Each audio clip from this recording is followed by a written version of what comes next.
And Sonia, feel free to take over. Great. Oh. And real quick, everyone, make sure to please have your microphones on mute. Thank you. Yeah. Okay. Hello, everyone. Sonia here. If you want to have access to these slides, I'm already lost in Zoom, but the URL is up here. Just winterstedt.github.io/slides, and then you'll come here on this website. We'll drop it in the chat, Sonia, too. Okay, thank you. You're welcome.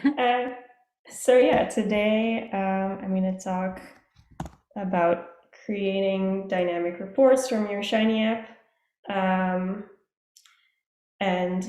Yeah, I'm very excited. This is something that I only recently started learning about myself, and so it's very fresh for me. But it's been really fun to start playing around with this aspect of Shiny for myself in the apps that I'm creating. So I hope you're excited about it too. So here's the plan for tonight. First, I'm going to do a quick refresher about what Shiny is. However, this is not going to be a presentation or a workshop on how Shiny works. And so of course, I can answer questions about anything that we talk about today, but I'm not going to go into the details of the basics of Shiny. So next, I'll identify some reasons for why you might want to create some dynamic reports. We'll look at an existing example of a Shiny app that allows you to create a report. And then we're going to get familiar with a simple Shiny app that I created for this talk. We're going to go over 3 approaches for generating or creating these reports. I think all 3 of them have pros and cons, and they are all sort of related to each other, but slightly different. So I think it's good to have some options. And then I want to finish by just talking a little bit about a few related ideas about Shiny and reports and how those 2 things come together. And finally, just some takeaway messages so you can go forth and create your own dynamic reports. And again, here's the link to the GitHub repo that has all of the material. I have to be honest and say that since I sent the information about this to you all, I added a few packages to the install packages prompts. So it's over here right now on the site, the new list of packages. They don't take long to install. If you are familiar with GitHub, you can like fork and clone and all that fancy stuff. But if you just want to download this as a zip folder, you can go to this green code button and just click download zip to get the files that way. Okay, so going back here.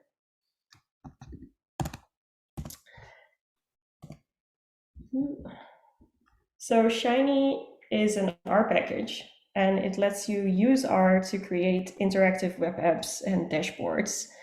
And so what's cool about it is that you only need to know R to be able to create these websites. You don't need to know any HTML, CSS, or JavaScript, which are the building blocks of most websites you see out there in the world. Instead, you can just use your R knowledge to create these. And it's very easy to build these apps in an interactive way because they've implemented these pre-made widgets that users can use to interact with your web app and the data that's on your website. I have 2 examples here. I'm just going to show you the second one right now because I think it's a funny one. It's a dashboard, a Shiny dashboard, and it's a nutrition calculator, which I thought it was funny that someone would create that. So up here in the left of the screen, you can just pick an ingredient. You have a lot of cheese, which I like cheese. So let's do some, I don't think they have Gouda. No, let's do some Edam. This is fact about me, I'm from the Netherlands. So Edammer cheese is a Dutch cheese. So let's go for it. And let's get some 100 grams of cheese. can add this ingredient to our meal. And then as you can see, it's interacting with the website and updating the whole dashboard to tell you now how many calories it has. There's a lot of fat in cheese, we all know this. And then all sorts of other information. And it's very interactive. You can hover.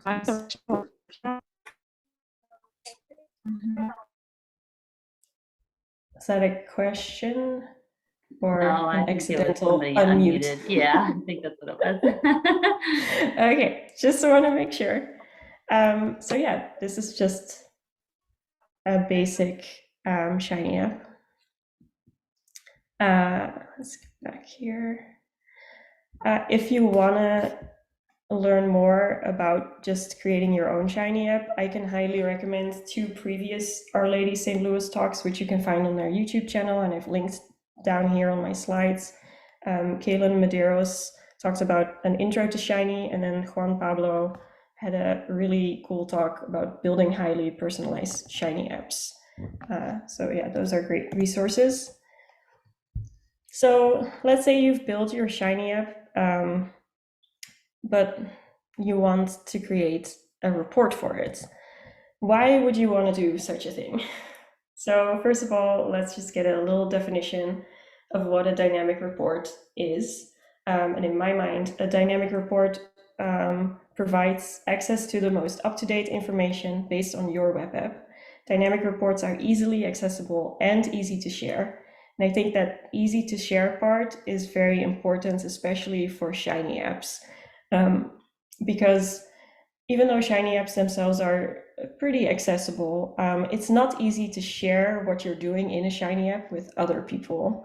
And that's because when a user leaves your Shiny web app, their interactions are not saved by default. There are some things that you can change about your Shiny app to have them create sort of a username and a whole backend to their website, but that's not the default, and not many people use that. And so if you want your users to walk away from your Shiny app with some lasting material, a dynamic report is a great way to go about it. And so they have many uses. Just in general, users might find these reports useful so they can have an overview of what they've done in your app, so they don't have to come back every time and put in the cheese again to figure out how much cholesterol is in it, for example. Another way that dynamic reports might be useful is in an educational setting. If you're teaching a class and you want your students to interact with a Shiny app, allowing them to download a report gives them an easy way to show you the work that they've done. There are also a lot of Shiny apps that can help you set up your research. There's a lot of sample size planning Shiny apps, for example, and that would be great information to be able to download and just have in your files, or if you want to include it in like a grant proposal or something. And then also more from the business side of things, a lot of companies have dashboards that have a bunch of metrics on them that gets automatically updated with new information. And it might be nice to be able to just quickly download a report that provides a snapshot of the current situation within your company. And then it can also be nice for the creator of a Shiny app to allow users to download a report that includes a lot more background information that's not necessarily available in the app, because generally people making Shiny apps aren't super interested, or they're not really trying to put a lot of text on their page. It's a very visually attractive medium. And yeah, so you don't want to mess it up too much with large chunks of text. However, if your Shiny app is discussing or focusing on some complicated material, you might want to be able to provide users with that background information combined with their interactions with the app. So I found an example of an app that lets you create a report. And I want to say beforehand, I have no idea what this is doing. The app is called InterAdapt. It's an interactive planner for group sequential adaptive enrichment designs.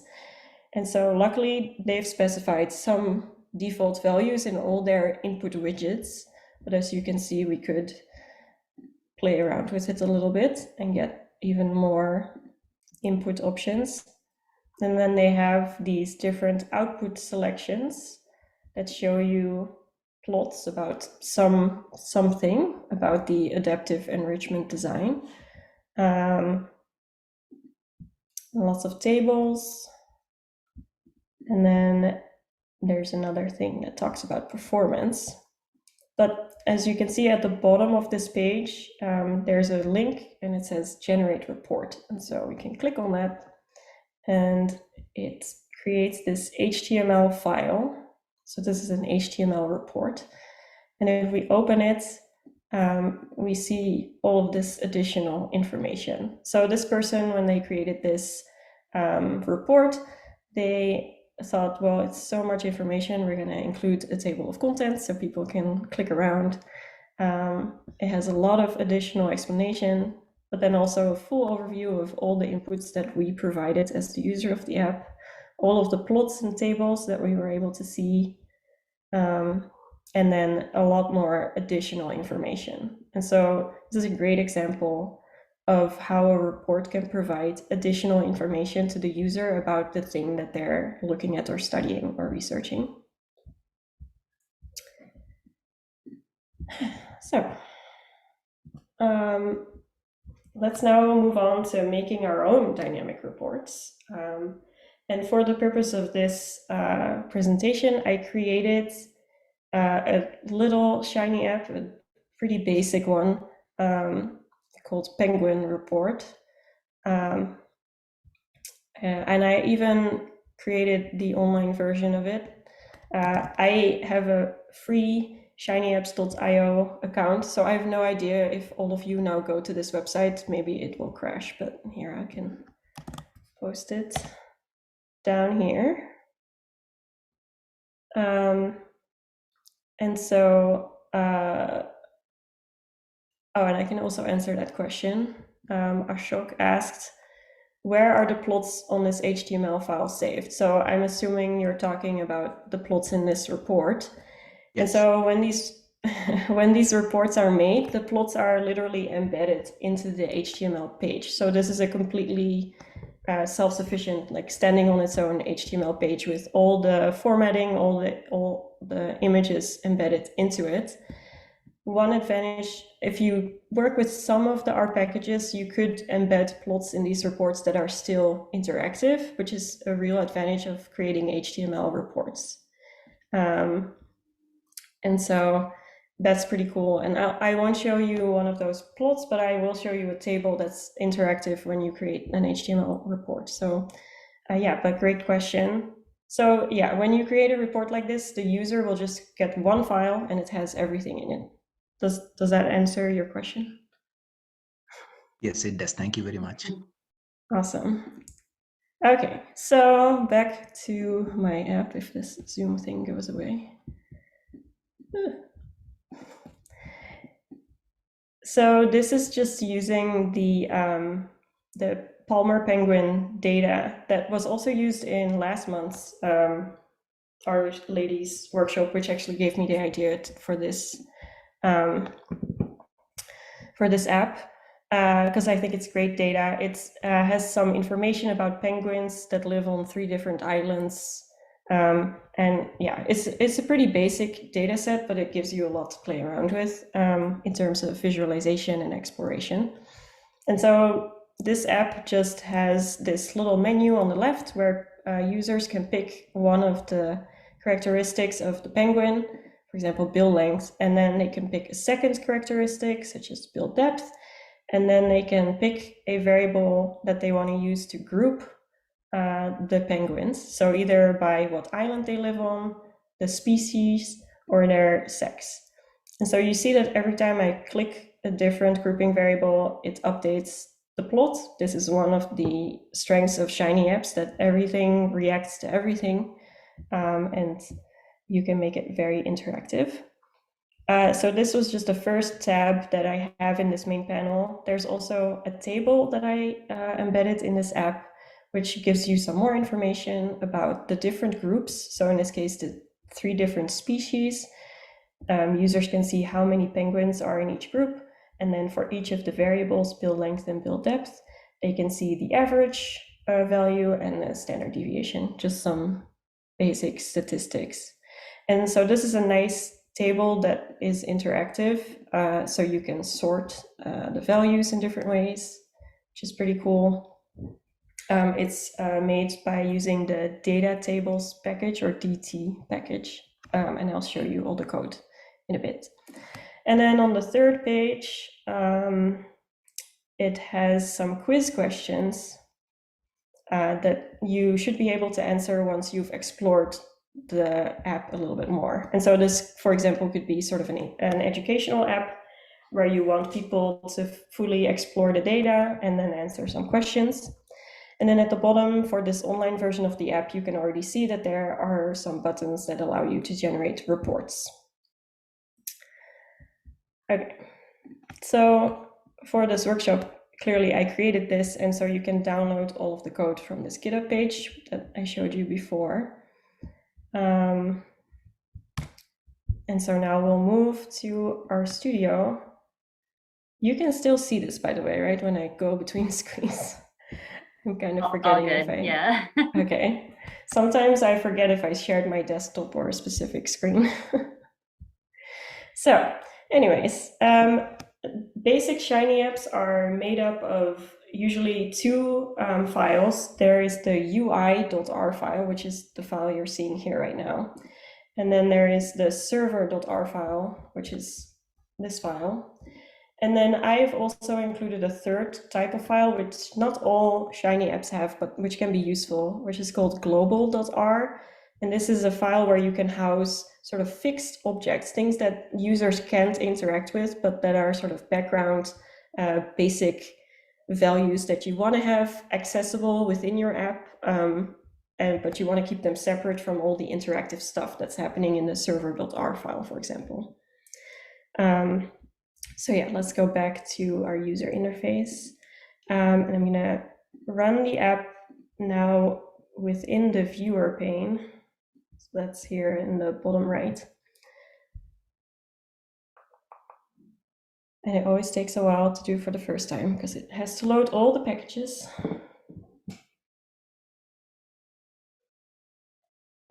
But there it is. So it's kind of squished now because it's in a smaller window, but I hope it's still clear enough. I think you're not sharing what you... Just Am I not somebody- sharing it? What you're talking about. Somebody's unmuting. You're fine. Okay. Trying to decipher what people are saying. Okay. Yes, so I hope everyone can see it here in the bottom right of the screen. And it looks very similar to the online version, but if you go to the quiz tab, you'll see that the buttons have disappeared. And that's because we're going to work on adding those reports into this app. But just to give you an idea of how my user interface .r file is set up, I usually start by loading all of the packages. I think you can do this in any of the files, but I like to do it over here. Then, because I'm using ggplot to create this plot, I decided to just set a default ggplot theme. So I'm setting it to the minimal theme. Now that I'm only using one plot, that's not really necessary, but it would be nice when I extend this app that it's by default all looking kind of similar. And then you go into the actual Shiny part of this file using this Shiny UI function, which houses all of the components.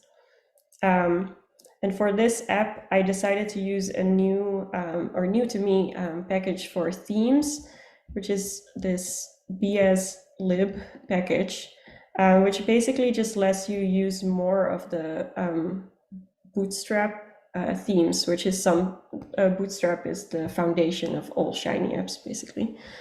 And so I decided to use a theme called Minty, which is why these links have such a minty color.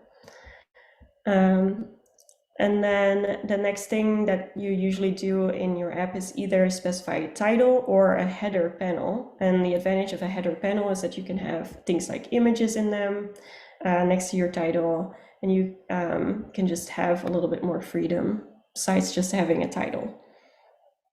And then I've added some text here, some paragraphs, which you see in the app over here, just to introduce you to the app and sort of explain what the purpose is. One neat thing that I recently found out is that when you have links within a paragraph, so let me make this a little bit bigger.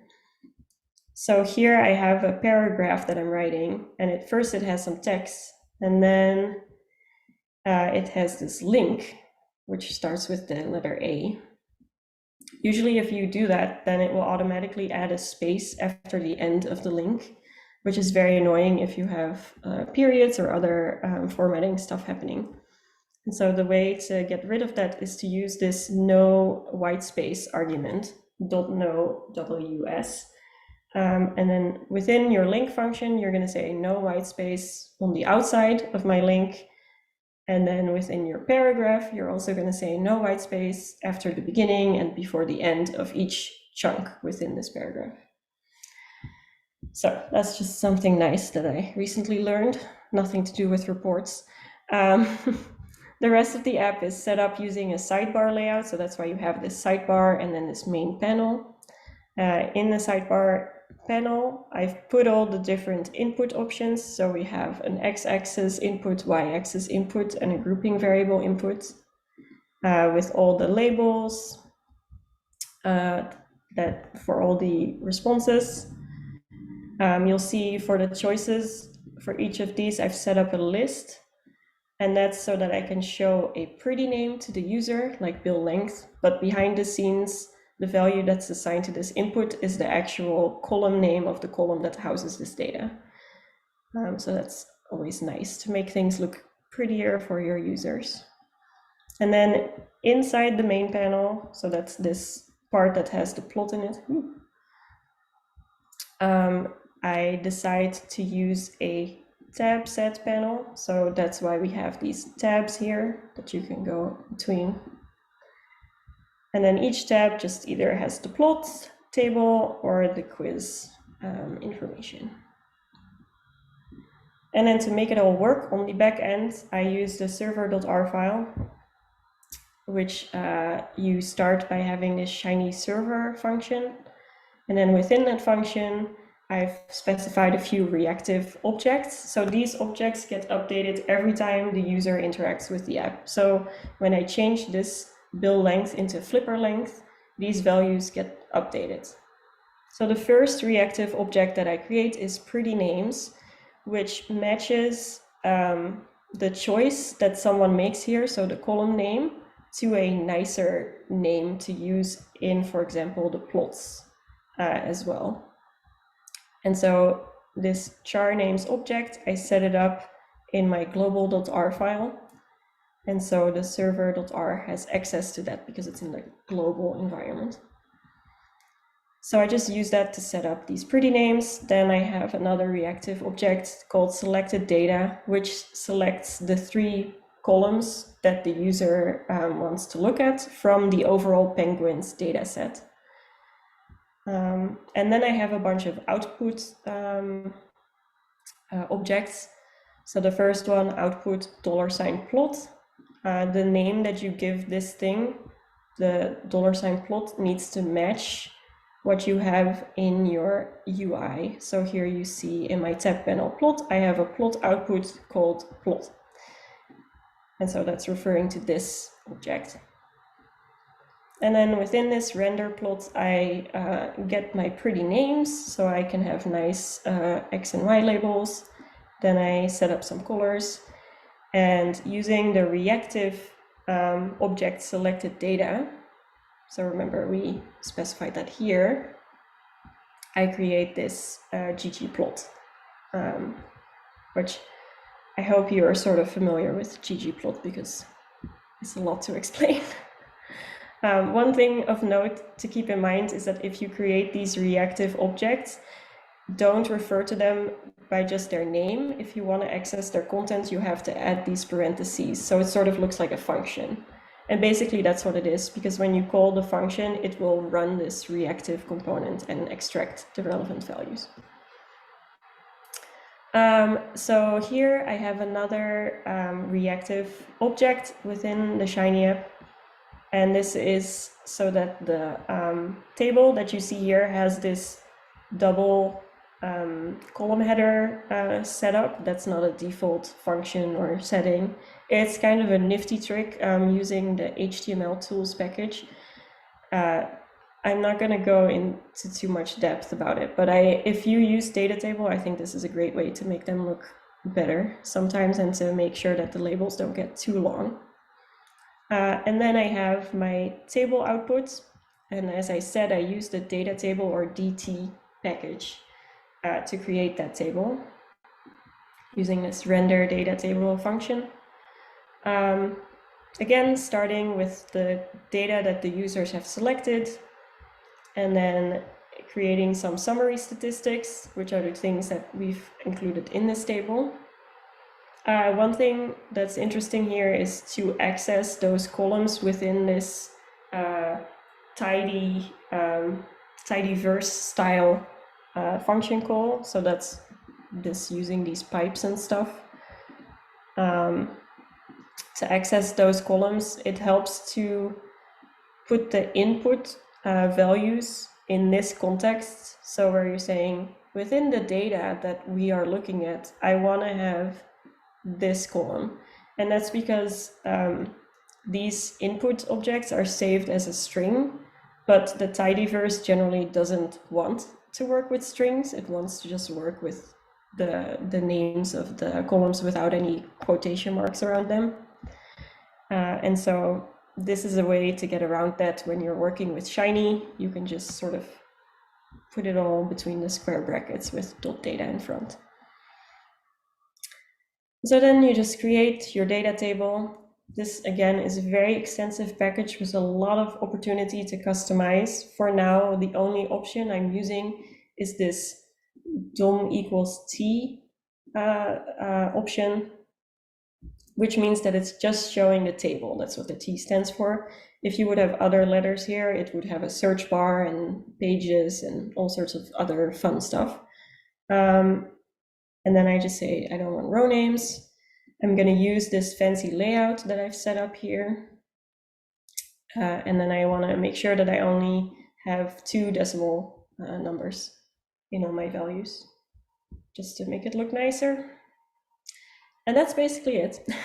I know that was a lot already, but that's the basics of the Shiny app. And I encourage you, if you, from this point, want to move forward with your own Shiny apps and create those reports, to go back into this app and just play around with all the components and look at them a little bit more in depth to understand fully what's going on with each of them. The one thing I will point out within the UI.R file is that for some of these inputs, you might not want to write out what the label for it is, so what the question part of the widget is, and you might also not want to write out what the answer options are. And for that, you can just use regular R coding to extract whatever string or text or values you want and just put them in here. So they don't need to be set up as a list or a string that's just written out fully. So for example, here for the first quiz question, which I've called Q1, the label is referring to Q1 text. You might remember that was something that was stored in the global.r file. So it will just retrieve the question from there. Question 1, on what islands were most penguins observed? So yeah, that's just the overall Shiny app. Let me take a quick break if there are any questions about just basic Shiny things that we've seen so far. In case anyone has a question.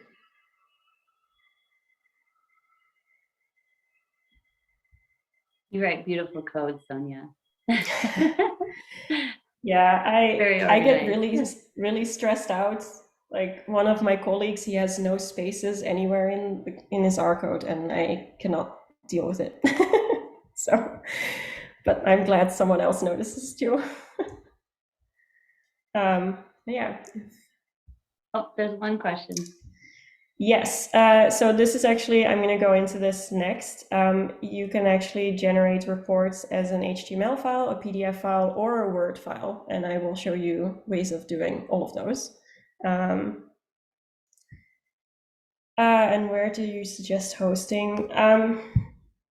I think a lot of people host it on AWS servers for sure.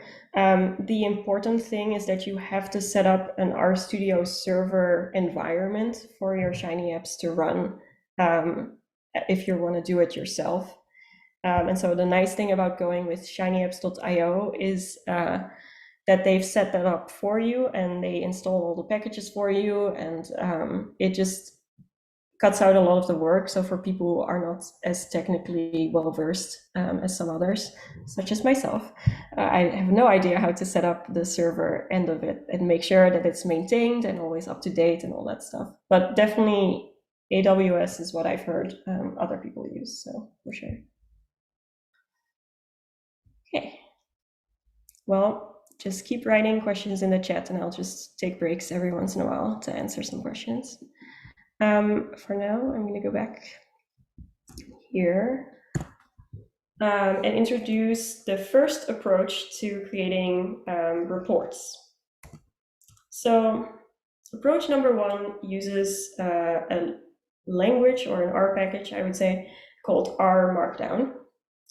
And so R Markdown is a combination of Markdown, which is a markup language, which a lot of website generators and other digital things, they use Markdown and then transform that into HTML, for example, to create well-formatted documents. This whole presentation was also created in R Markdown. And so it's really nice because with R Markdown, you combine this formatting language with the opportunity to include R code in chunks or in your text, just embedded in the paragraph. And so all of that just gets converted into one file that can contain the text, the R code, the R output, and all of that, which is really nice. And of course, Our Lady St. Louis already did a talk about this. And so I have a link at the bottom here. It was taught by Mine Chetinkaya Rundle. I hope I said that right. I think that sounds right. I think you did great. I just before this started, I went back to the video. I was like, I have to make sure I say it right. But yeah, she did a great talk about using R Markdown to create reproducible documents. And so if you want to learn more about the basics, I highly recommend going there. So yeah, R Markdown is a great option for creating reports in your Shiny app. So let's now go into our Shiny app and start creating this. And the creation starts by adding a button to the website. This is the easiest part of the process. And as you may have noticed, there's a lot of commented out code in the files that you can download. That's because I'm the worst live coder in the world. And so everything is already here and we're just gonna slowly reveal everything. So for now, if you are chugging along with me, you could uncomment lines 77 to 81. If you don't know how to do that with an easy way, there's this code menu. And then if you go down, there's this comment, uncomment lines, which there's also a keyboard shortcut that depends on whether you're a PC or a Mac or Linux. But it's really nice if you have large chunks of commented out files that you can just go back and forth very quickly. And so now our user interface has these additional components. The first is this header. So H4 means header level 4. Which says download your custom report, yay. And then I always like to give users the option of what output format they want. And so I create a radio button widget called format, which lets them pick the format that they want, PDF, HTML, or Word. And I use this inline equals true argument to let the options show up in one row instead of one option like one under the other, which can be nice to save space. And then finally, we add this download button, which I'm going to call report, and I'm going to give it the label generate report. So now if we reload the app and we go to the quiz tab, that's where this button is hiding, by the way. And we scroll down, we see that now our offline version of the app looks much more like the online version of our app. And people can pick some sort of document format and they can generate a report. However, if you click this button right now, you're not going to get a report just yet. It's going to think for a while, and then it's going to download this weird HTML file, which I can show you what it looks like, which just gives you the shiny app, but without any of the formatting. So it doesn't look great, but that's the default behavior of one of these buttons within your app. But it's a start. We have our button and we have this option for users to pick the output format that they want. So now we're gonna talk about actually creating your R Markdown report. And the first component that you need to create this report is a so-called R Markdown template file. So within the folder that houses the app, there is a file called report.rmd. And if you open it within Rstudio, you get this file. And each R Markdown report starts with this sort of, header that's written in a language called YAML. I don't know what it means, but that's what it is. And it allows you to set up some sort of general parameters within your report. So for example, you can have a title. If you want, you can have an author. I left that field blank for now. If you want to include a date in your report, you can do that. And here I used some R code to make sure that the date is always today's date. So whenever someone downloads this report, it will have the date of the day that they downloaded in it. The way to do that with R and R Markdown is to use these backticks, I want to say is their name. They're next to the one on your keyboard. And then write the letter R, and then you just follow that up with whatever R code you want, and then you end it with another backtick. The next YAML option is this output section. So here you can specify some details about the different types of documents that people might want to create. So here for our HTML document, I wanted to use the same theme as I use in the app itself. So I use this theme, Bootswatch, Minty setup. I will say indenting this YAML part the right way is extremely important. If, for example, I would do it like this, the whole thing would break. So pay close attention to that. And then finally, the thing that makes the dynamic report work, and the thing that's most important is this section params. So here you set up parameters within your report. And this is what makes your report dynamic, because you can tell your R Markdown file from the outside what the value of these parameters should be. And so you can change it to whatever value you want it to be. So for this report, I have several parameters: data, x-axis, y-axis, group var, pretty names, table layout, Q1, Q2, Q3, and key. And since we already went through the server.r file, some of these names might sound familiar or look familiar because I try to just match them to whatever I'm working with in the app, so I don't forget what they're supposed to do. But for now, I've just given every parameter the value null. You don't need to give parameters a default value, but sometimes it can be helpful, but it's not necessary. So that's everything that goes into this YAML setup header part of your R Markdown report. And again, these things, author, date, you can put in whatever, I don't care. The output, you can put in whatever, I don't care. But the parameters is the part that's really important but the specific parameters will depend on whatever your report is about, right? So once we get out of this YAML part, we get into the actual R Markdown section of your report, and we immediately start with a chunk, so a place where we can use R code and it will interpret it as R. And so the way to create a chunk is to have these 3 backticks again, and then curly brackets. Then you have to write the letter R, so you tell R Markdown what language it should be using, because you can also put other stuff in there. And then you can give it a name. So I named this chunk setup. And then by saying include is false, I'm not printing any of this to my final report. So the user will not see any of this, but it will still be happening in the background. And then I use this opts chunk function to set some other defaults for all the R chunks that are in this report.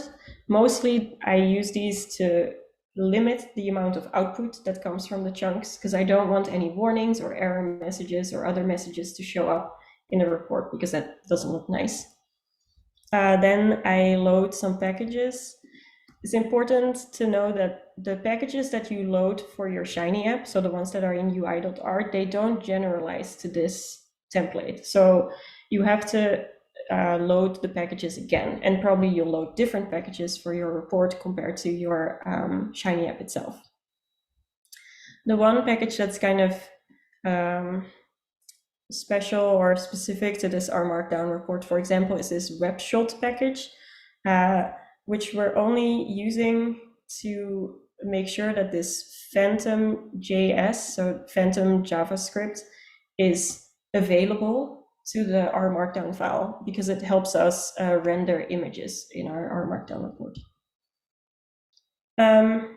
Another thing I'm doing in my setup is just to set the ggplot theme again, and then I'm starting to set up some components of my interactive dynamic, or not interactive, but dynamic report. And so I want to have access to those parameter values.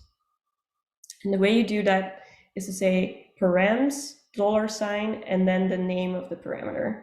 So remember, you've defined all of your parameters up here, and then to use one of them, you just write params $Q1.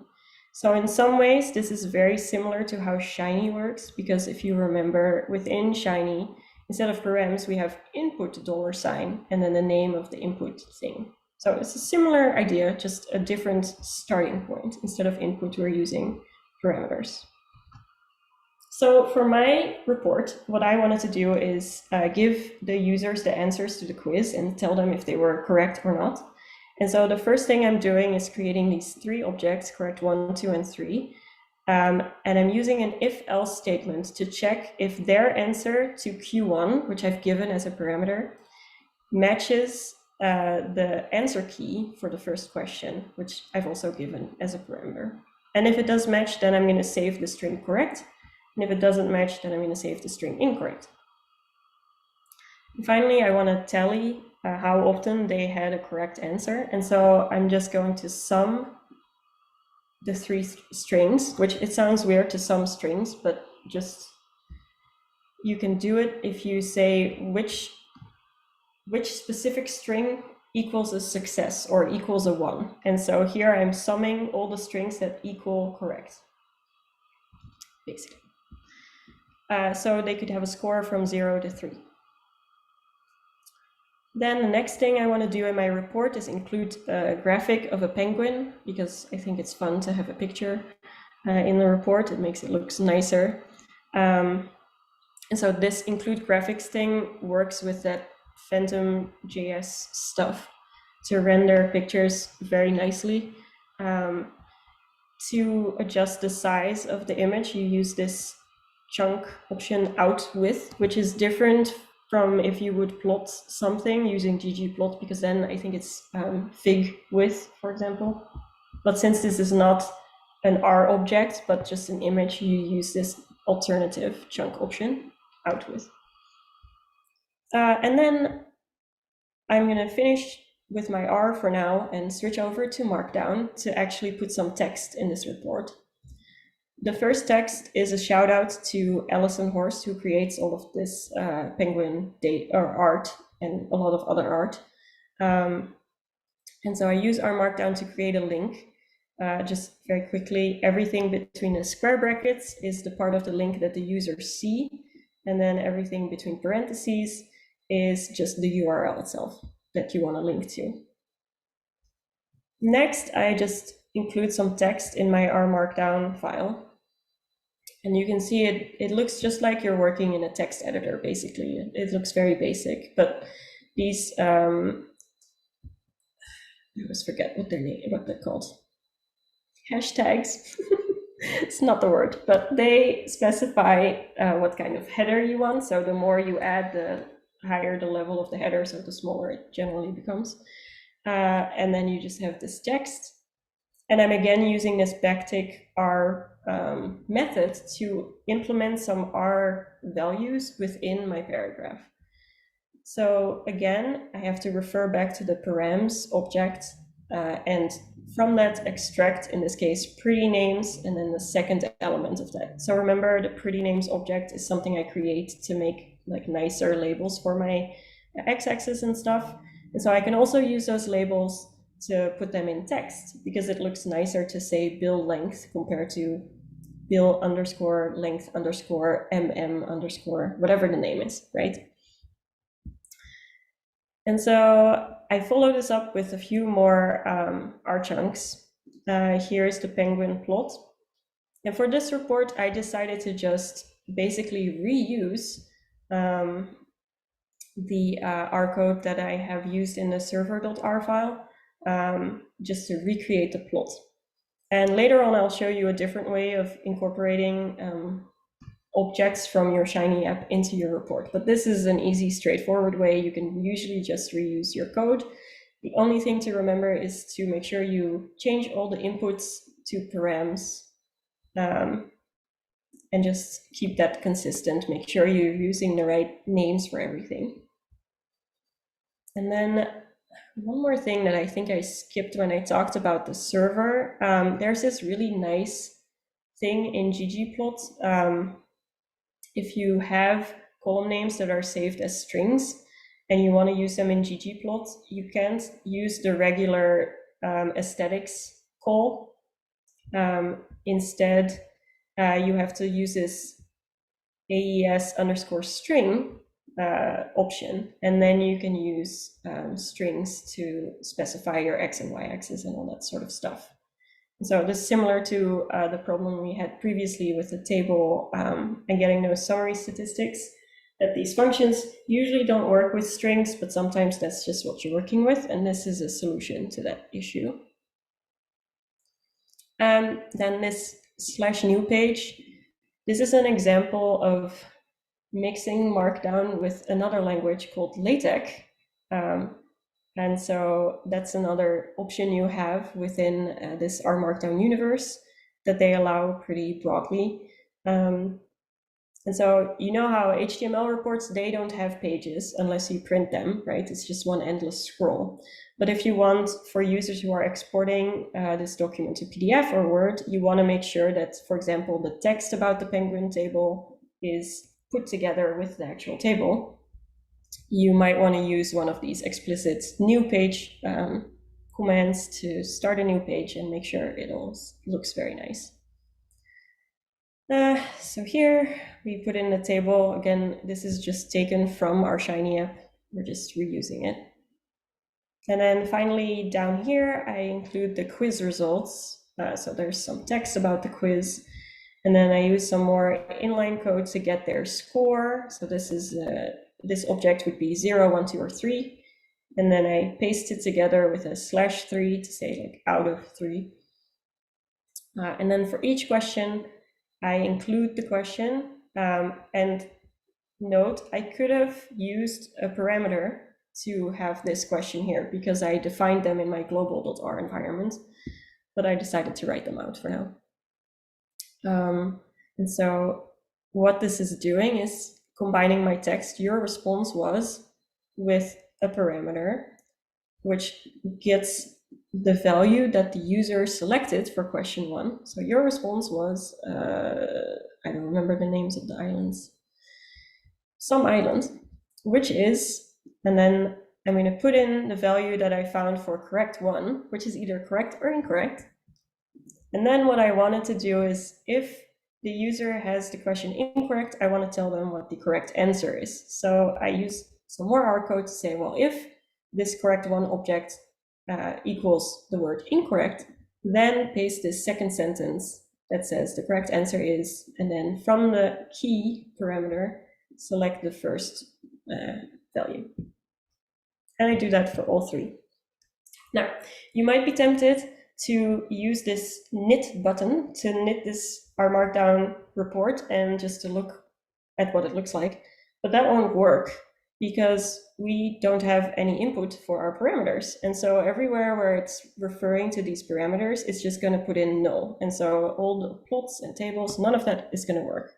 And so you really want to use this report and just interactively go back and forth between this template and your actual Shiny app in order to see if it's all working together. That can be annoying, but it's just a very iterative process, and I recommend just slowly building your template file. Okay, so now we have our button in the UI.r file, and we have our template in its own separate R Markdown file. Now we're going to bring the two together in our server.r file.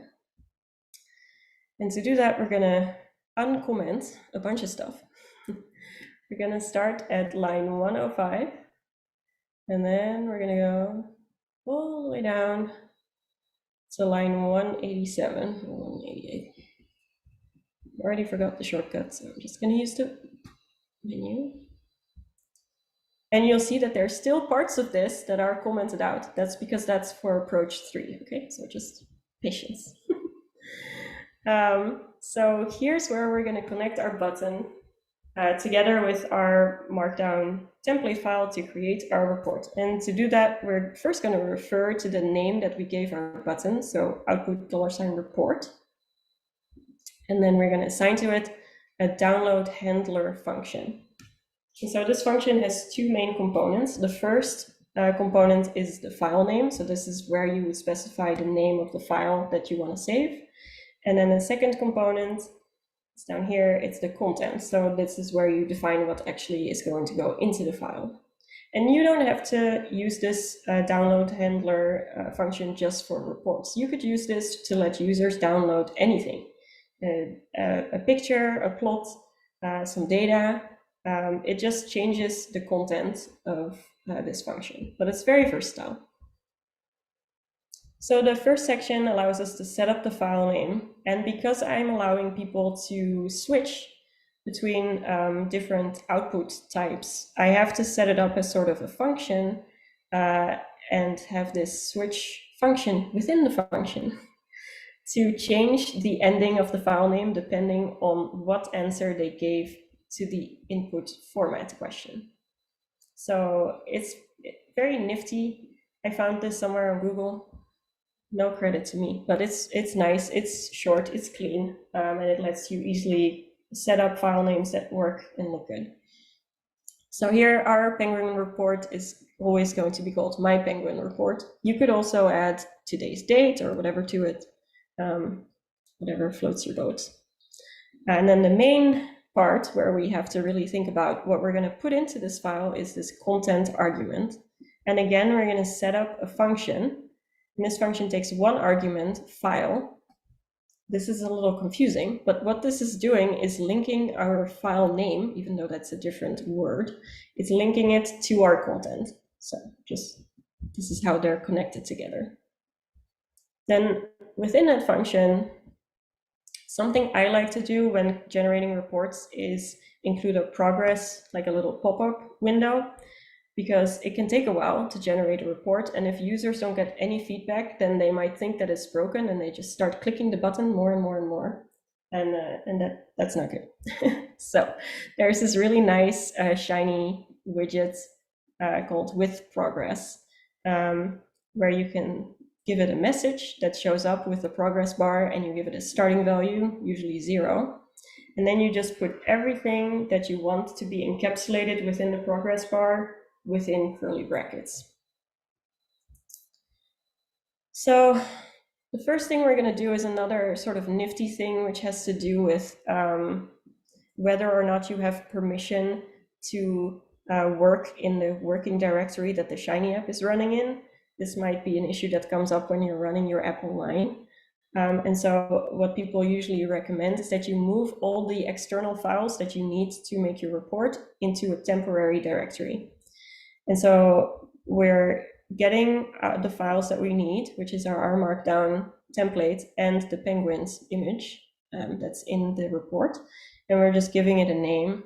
We should have probably named this 1 to be consistent, but okay. And then we're going to change our working directory into a temporary directory. And then we're going to copy these documents there and just work from there. It's just a little sort of robustness issue here. Probably if you're running this locally, you don't need any of this, but I thought it was good to include because this can be an issue when you're running them online. And then you might also notice that I have this Shiny ink progress just randomly embedded. Every time you want your progress bar to increase by something, you just say Shiny ink progress, and then you tell it by how much to increase. So here I've sort of split my progress bar into 10 parts, so every time it's going up a little bit.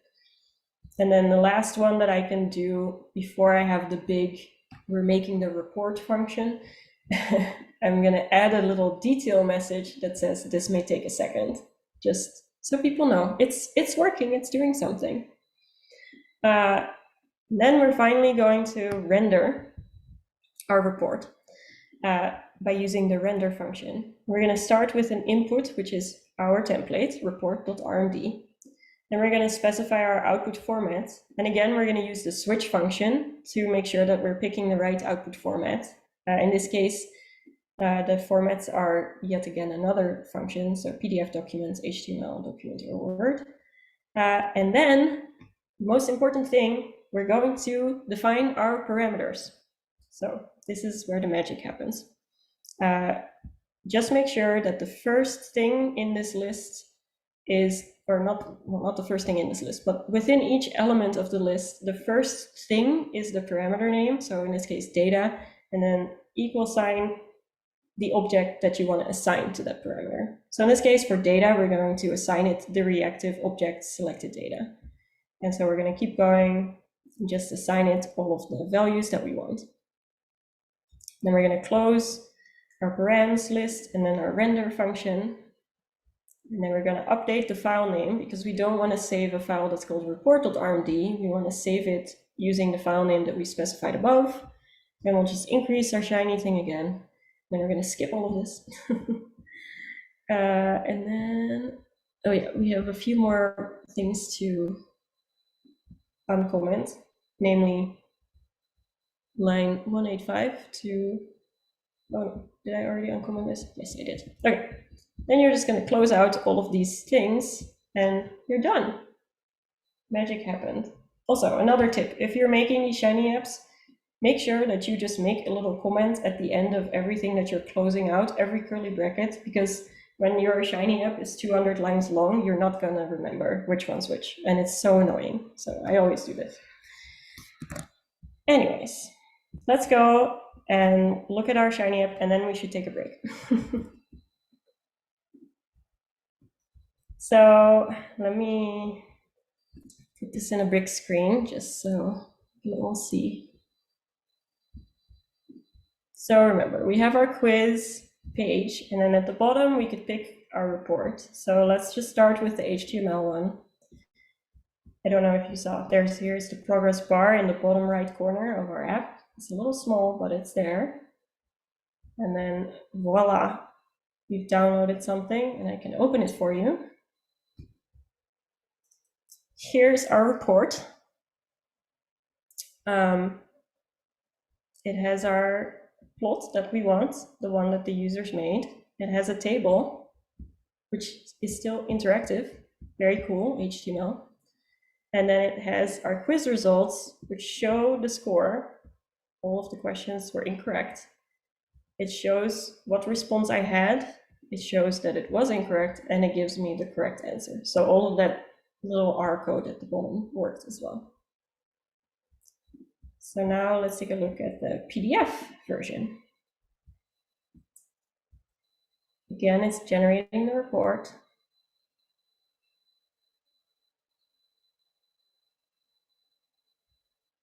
The PDF one takes a bit longer. Now I'll show you why when it opens. While we're waiting, our Markdown documentation calls the hashtag a pound sign. Oh, okay. Pound sign. Thank you. Yeah, I was like, I'm not sure what I would call it. Yeah, I knew a hashtag wasn't right because it must have had a name before Twitter existed, but Yeah. Okay, so this is what the PDF report looks like, and you can see that the format, it's a little bit more formal, I would say. Different fonts, just, yeah, a little bit more boring, perhaps. This is to create these PDF reports, it uses LaTeX, and this is what LaTeX looks like. And so it looks a little bit different, but as you can see, it respected my new page command in the template, and so it put the entire table with the header, the text, and the table itself on the second page.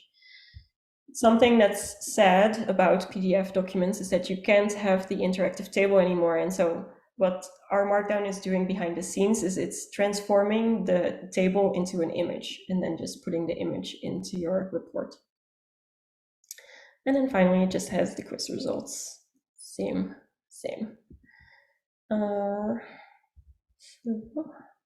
Then finally, we can do the word one.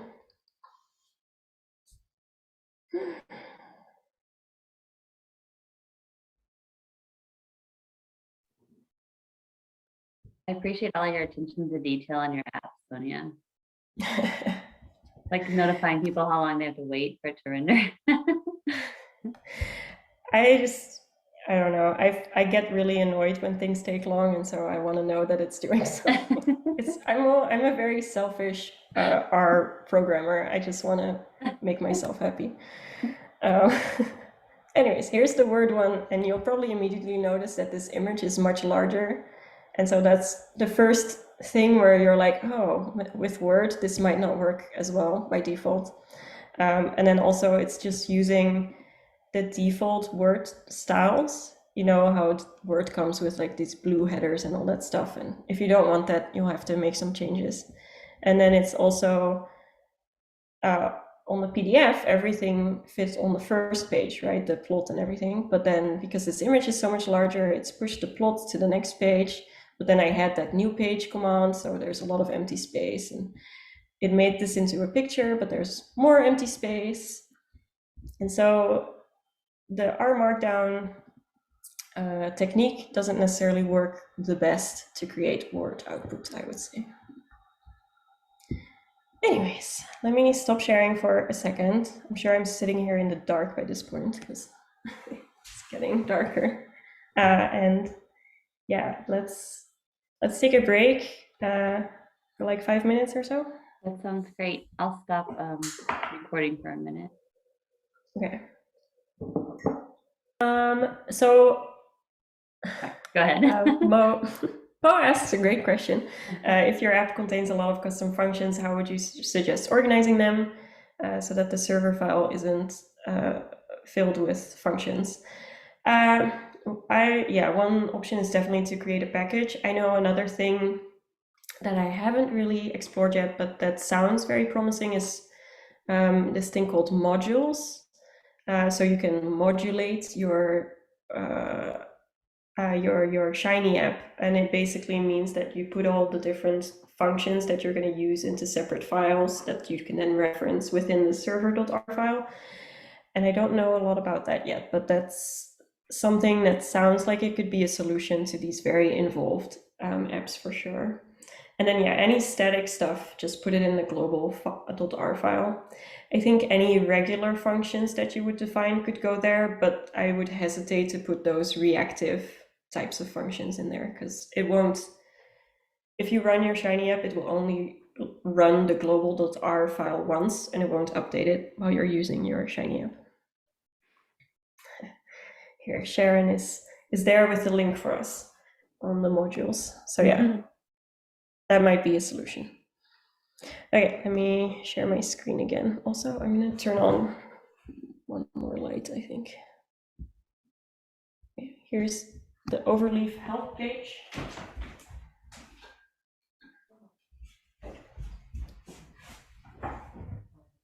This seems very bright. Oh. Okay. You just got 2 more questions. I don't know if you want to. I don't know if you want to keep going with your phone and come back to them or.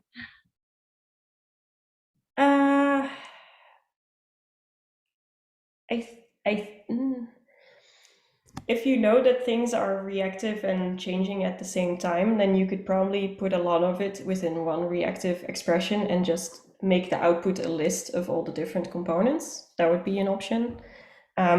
I personally like having a separate one for different things because then I can name them something meaningful. But yes.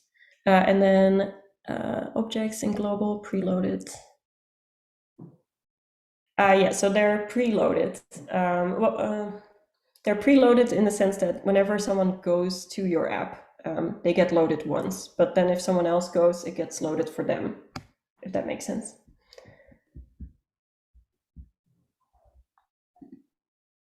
I hope so.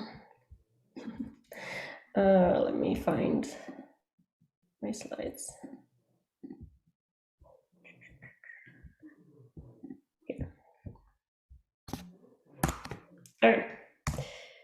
So, as I mentioned during the break, there are a lot of additional resources for working with R Markdown. One major resource for me is the R Markdown cookbook, which is an online book that's just free to access, and it has a chapter specifically on parameterized reports. So that's where you're working with that params section. Here I can put the link in the chat. Yes, preloaded per session, Mo. So yeah, here's just chapter 17. But as I say in the slides, this whole book, I mean, it's super detailed and it has everything you would ever want to know about R Markdown. So highly recommend this. Also, that question in the chat earlier. This is a great resource for R Markdown. And then if you want to use it to create an HTML report, something that's really nice is this R Markdown theme gallery, just to give you an idea of what different themes would look like. So this would have been the default if we would have used it, but then they have a showcase of many other options. And some, for example, if you have a long online report, something that might be nice, let me find it, is a theme like this one, Material, because it has sort of a menu on the left of your report, and so people can click back and forth between things, which is nice. Okay. No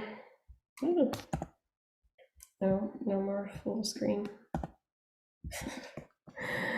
My slides are stuck. Oh, my whole keyboard isn't working. That's interesting. You're stuck on slide 12? Yeah, I guess this is it, guys. I don't know. This is interesting. Let me just that's weird.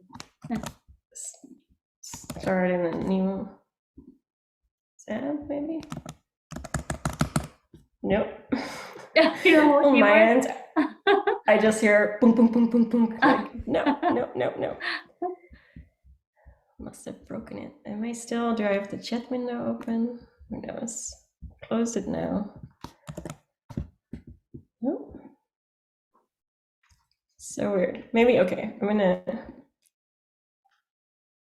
just open it again.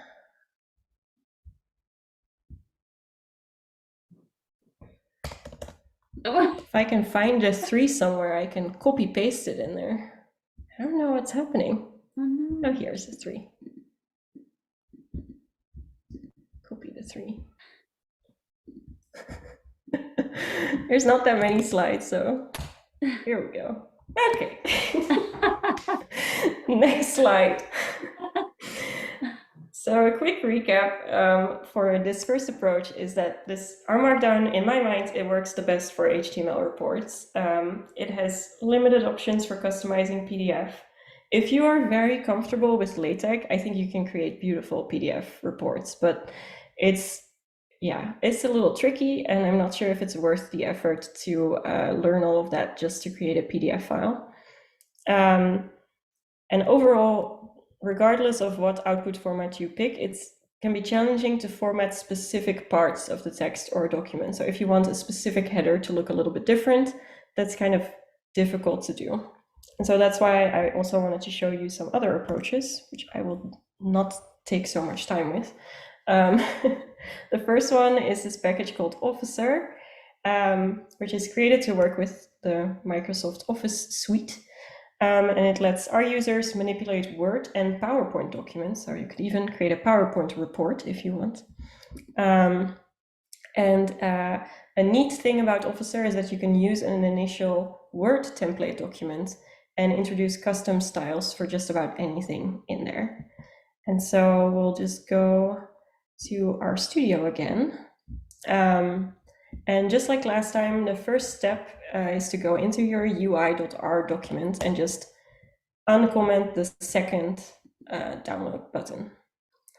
So you could probably put all of this in a big if-else statement in the first download button, but I just wanted to have it separate for you. So this button is called Officer Report, and even in the label, I specify that this will create that kind of report. So for our Officer Report, I set up a quick template file within the main Shiny app folder. It's called template.docs. I don't know how other people say that, but and when you open it, you just get this empty Word document, and you'll see that I've moved the penguin picture into the header of the Word document, and I've added a footer to credit Alison Horst for the image, which to me, this looks a lot cleaner than what we had before. So if you work for a company or a university that has some sort of letterhead or like company format or template, that's something you could use very easily in this way. And you can use the styles pane to modify any of the headings. I changed a few of them from the defaults just so they're not blue anymore. And then something else that you can do if you want is create a custom table format. So to do that, you just quickly insert an empty table, and then you can modify an existing table style and change all sorts of stuff. It's a lot of work, but I created one of them and I called it custom table, I think. And so as you can see, it sort of changes some of the shading. Just make sure when you're done creating this template or this style to delete the empty table from your template document, because otherwise every report you generate will start with an empty table, which you don't want. Okay, so that's our Word template. Now let's see how we fill in the blanks in this report. So we can go to our server.r file, and now we're gonna uncomment a whole bunch of other stuff. Basically everything from line 189 down. It's a lot, but it's not overwhelming. It's not difficult. It just takes up space. Okay, so let's start at line 255. This is where we're going to assign to this officer report the download handler. And the beginning looks very similar. We're going to specify a file name. In this case, because I know that I'm making a Word document, we don't need to bother with the switch stuff. We can just put in this string. I could have probably just put in the string from the beginning and not even have this function wrapper. But this allows me to, for example, in the future, change the file name so it includes a date or some other thing that varies. Then we're going to go to the content section of the download handler. Again, a function taking the argument file.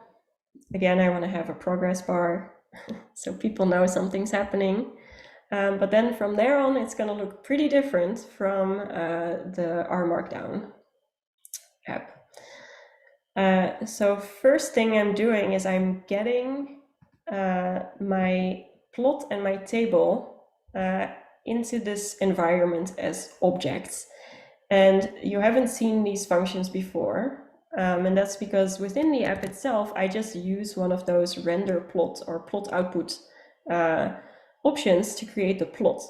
But you can't use output objects in an officer report. Instead, you can only use those reactive objects that I've used to create the pretty names and the data.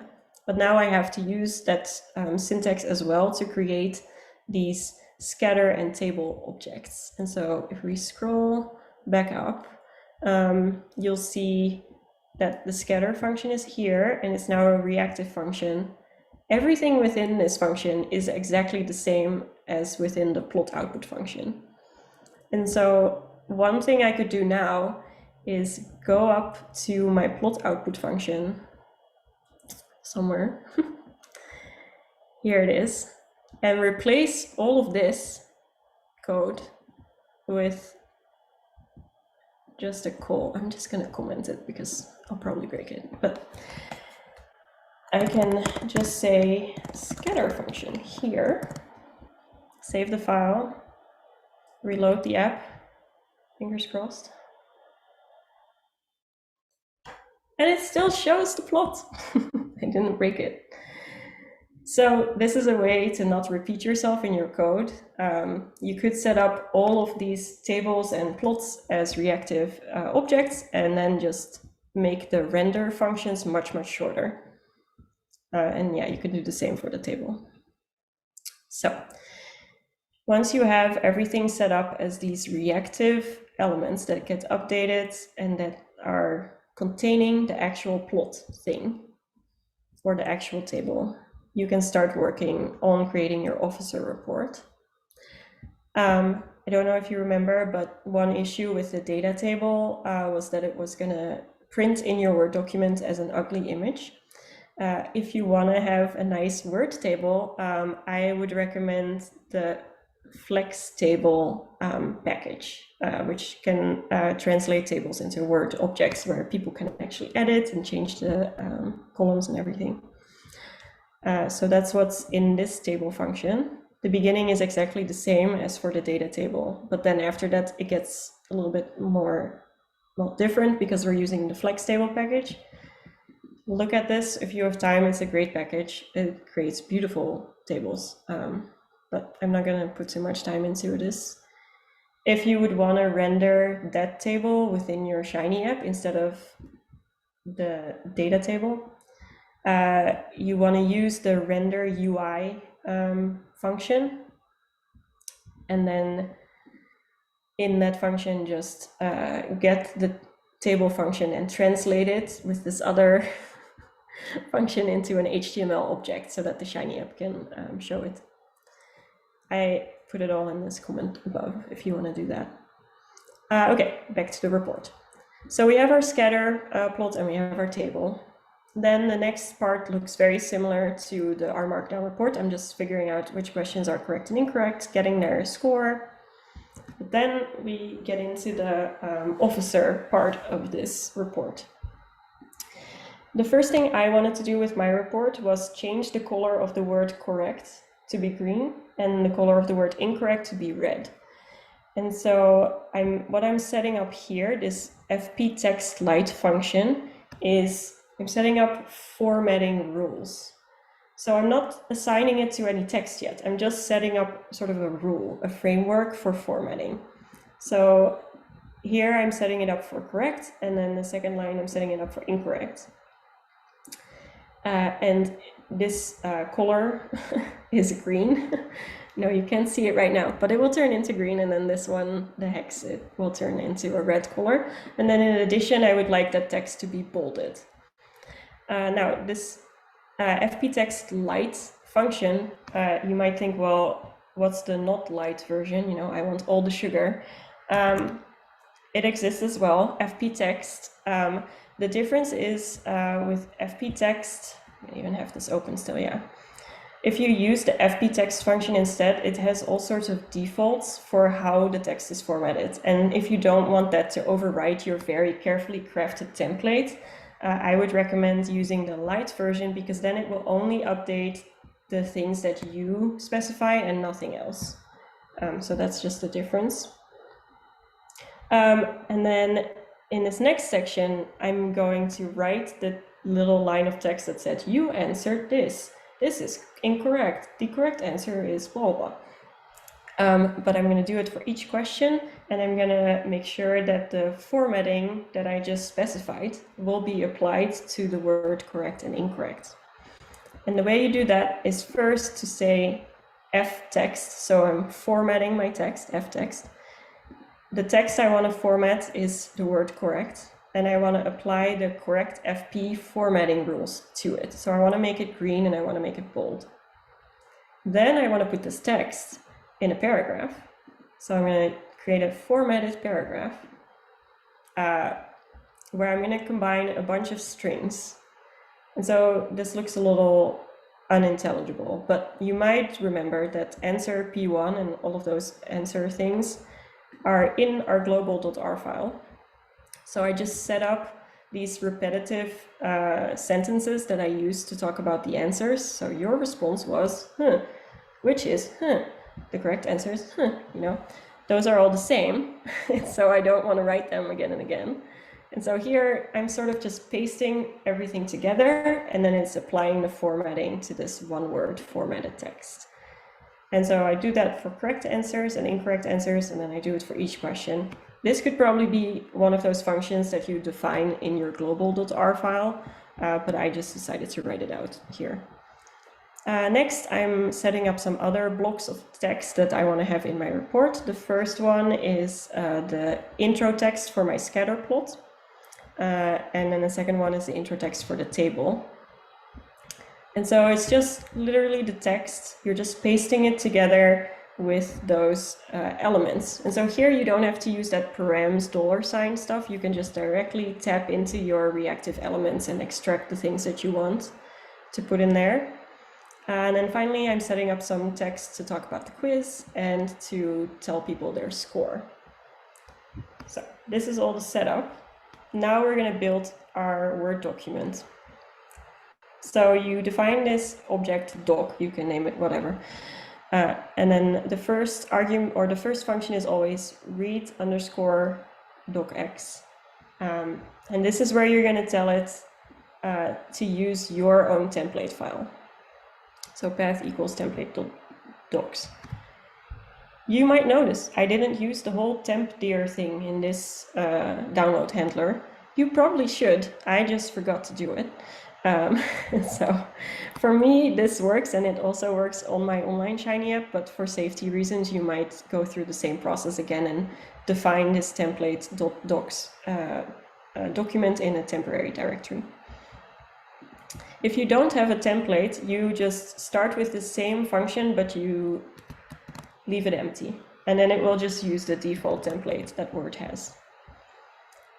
And again, this package uses the piping strategy that's become very popular through the tidyverse.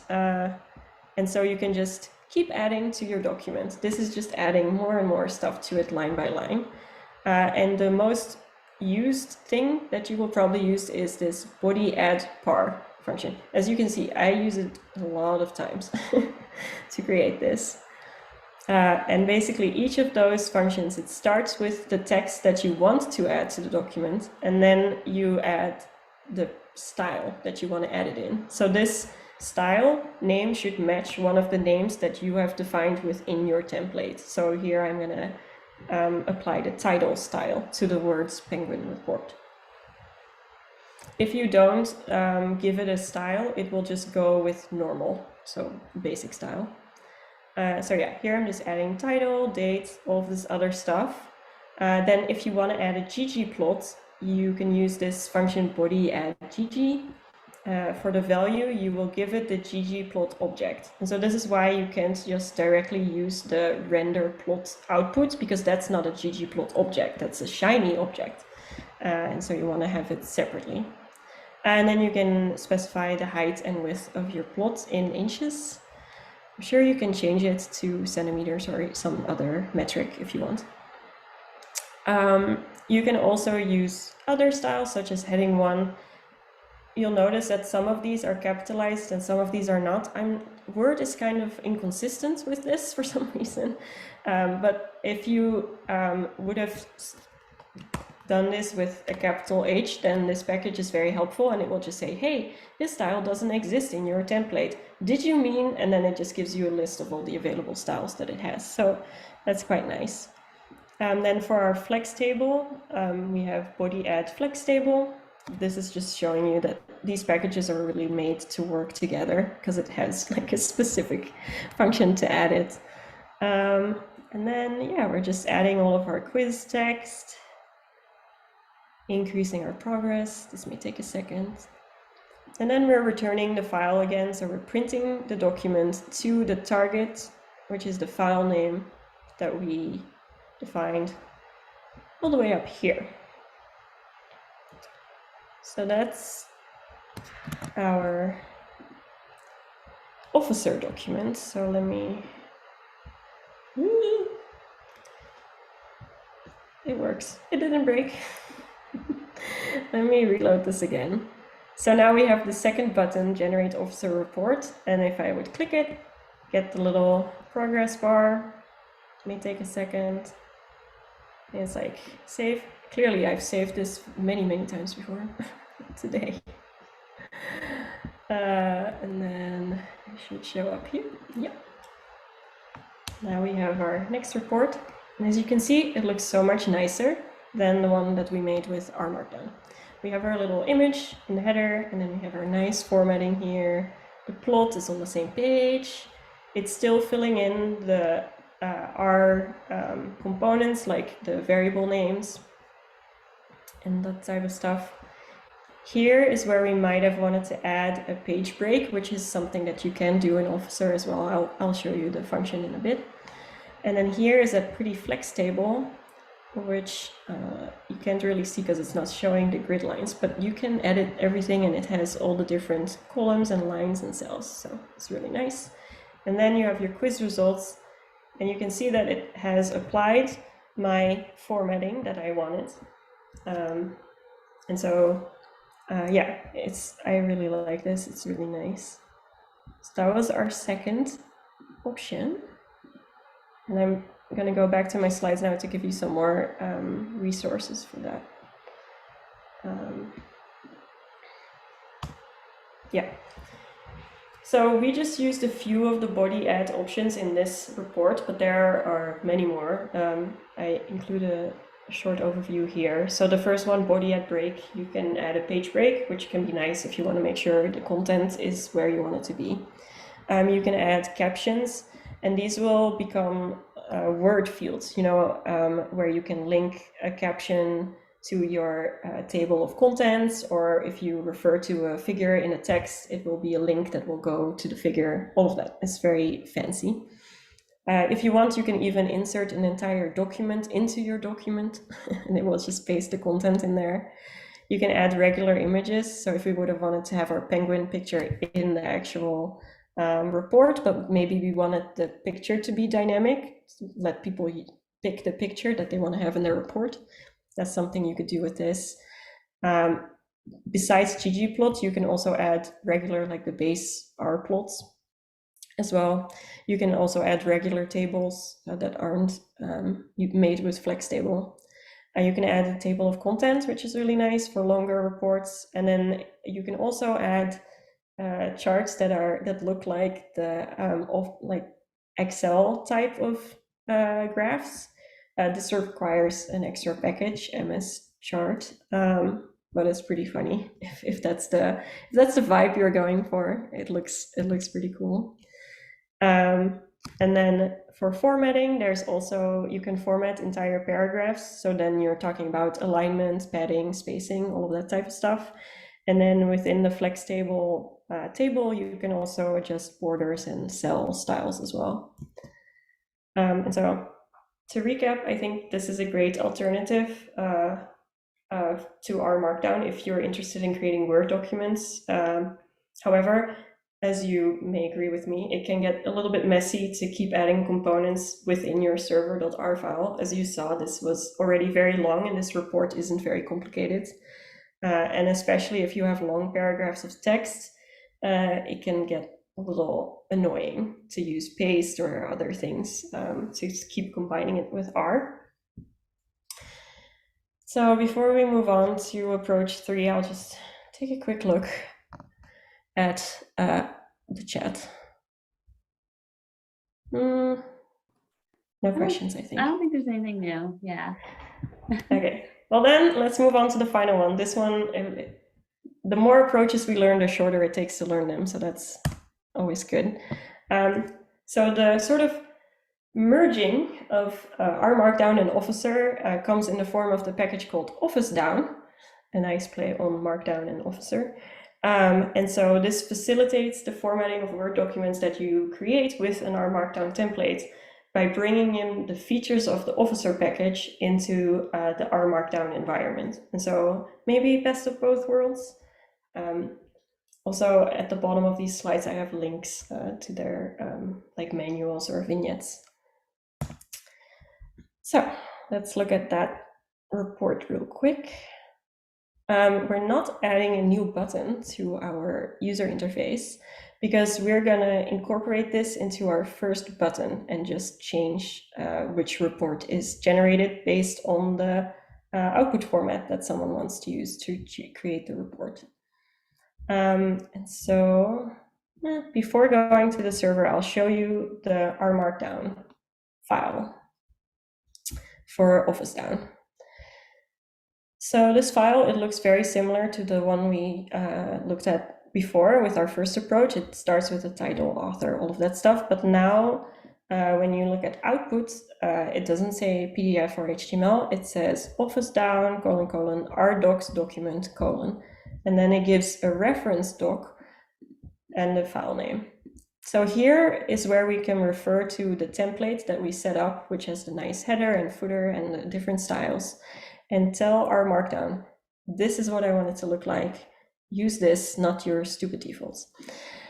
And then the next section is very similar to what we've seen before, just that I've now added this flex tab parameter so that I can add the flex table instead of the data table. And I also just realized that I could have gotten rid of this table layout parameter since we're not using that anymore. But not messing with it now. The rest of this R Markdown document, the beginning, it looks very similar to the first one we looked at. This is all the same, just setting up the file, creating those correct things. Then it gets sort of more into the vibe of our Officer server code, where we're setting up this formatting, and then we're assigning the formatting to the word correct or incorrect. But you'll notice that I'm not embedding all of this within a sentence. I'm just setting it up for these specific words that I want to use. And then we get into our the report itself, which is just the same as the regular R Markdown report. Again, I'm creating a plot and a table. I kept the data table in here, but I just did it to remind all of us that if you use data table for a Word document, it will just paste it as a picture, which is not great.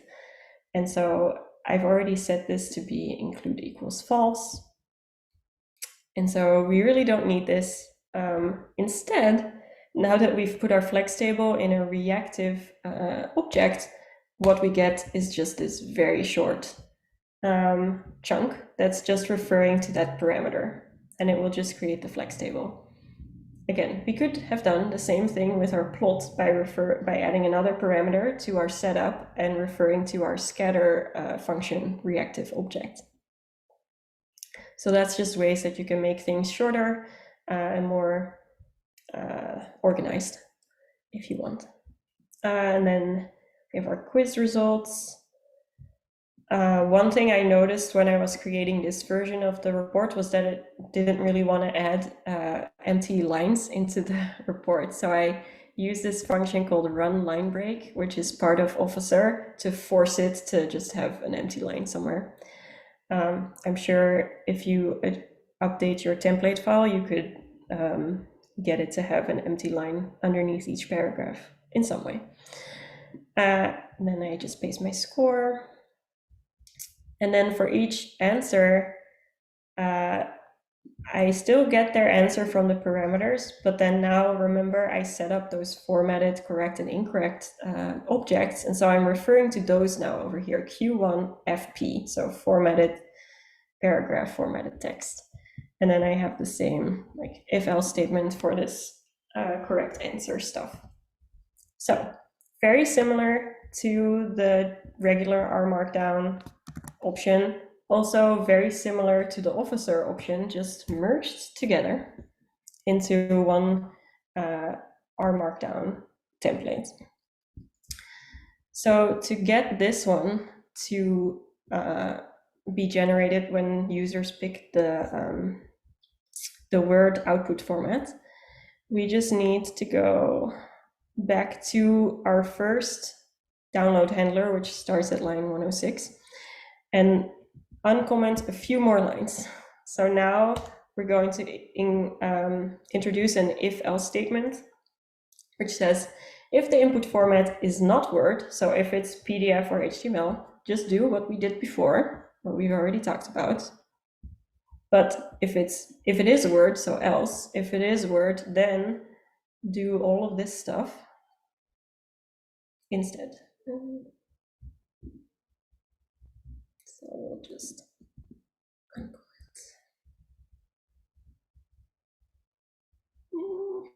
Okay, so if we just focus on this else part, so where we start working on our office down report, again, I'm using this normalized path to create these paths for our files that we have in our Shiny app folder, but we want to put it into a temporary directory. And then I want to render my report. This time I'm referring to the Office Down R Markdown template that we just looked at. And then we're setting all of our parameters, and notice that I've added the flex tab parameter with the table function as its value. And then we just rename the file again. So we use this out object, assign it the file name that we've specified at the top, increase our progress bar, and voila. So now if we reload our app once again, we can see our quiz page. I might actually try to answer some questions correctly right now. And then we'll change the document format to Word, generate our report.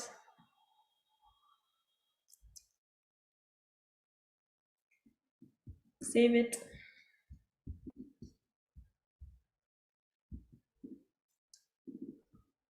Take a look at it.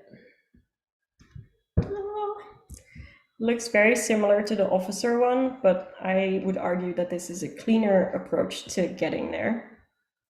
And now you can see the green. I had some questions correct. And I had a 2 out of 3. So yes, that's the third approach. And that's all the R we're doing today, I think. Yeah. We've created all of our reports.